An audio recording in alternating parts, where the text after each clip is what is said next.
Thanks for coming in these big numbers. My name is Louis Kizito, originally from Uganda. Before I came to Canada in 1983, a friend of theirs in Uganda told me, when you get to Canada, he didn't even say Toronto, he said, when you get to Canada, look for Don. And when you look for Don and find him, everything's going to be okay for you. So, come 1983, November the 16th, I arrived in Canada.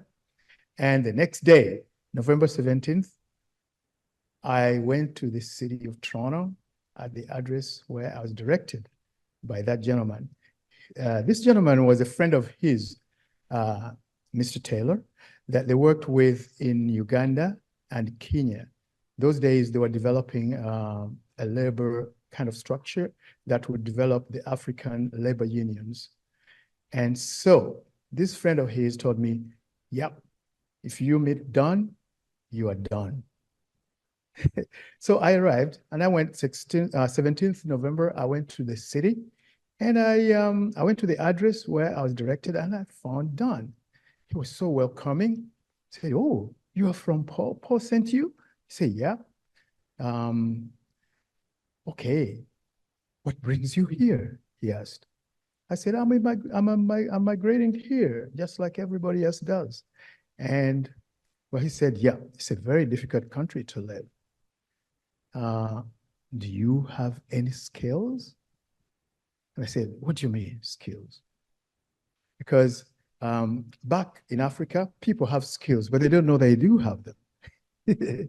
They don't know they do have them. Yes, I did have skills. Don welcomed me. He said, yeah, it was just about Christmas time coming. So where and how are you going to have Christmas? I said, yeah, I don't have any place to go. But, well, he said, you're invited to my place. You can come to our house, 44 over Bank Crescent, for Christmas. You remember? Okay, so 44 over Bank Crescent. I didn't know where the hell that would be. So he said, yeah, Louis, don't worry. I'll come and pick you up and I'll bring you back after the party. So he came and picked me up with other friends that I had come with. And boy, did we have a blast ever. And guess what? Every year from that day, every Christmas, we were invited to 44 over Bank Crescent for Christmas. So everybody who asked me, where are you going for Christmas? I say, Mr. and Mrs. Taylor's. And we had a lot of fun all the years through until his passing in 1997. God bless them both. But I'm going to tell you a few other things about Val, because that's why we're here all. I used to go to her house after the passing of Don, and we used to have small chats and jokes and this and that. And one day she told me her life, a little bit of her life in Africa.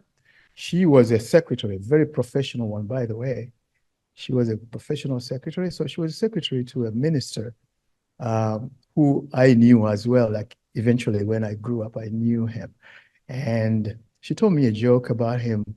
He was in parliament and this guy was so bad at, using language, or maybe I would say he was very good.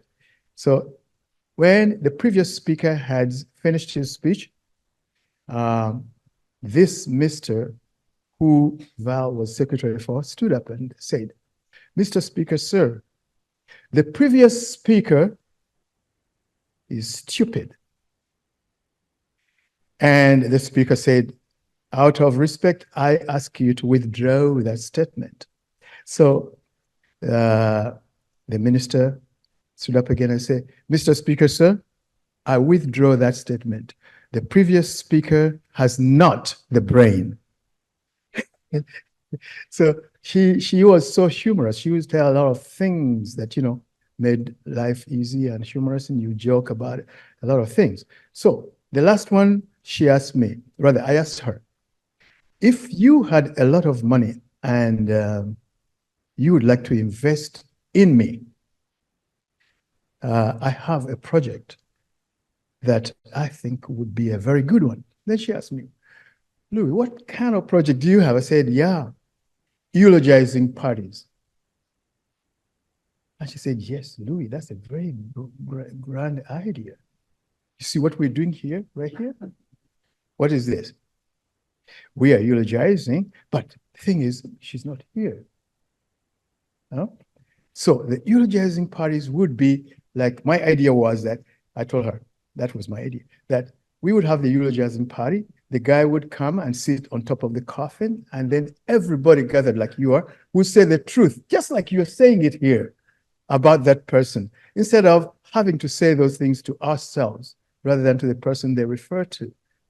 So she said, yeah, Louis, I would double the amount, 200,000. I say, okay.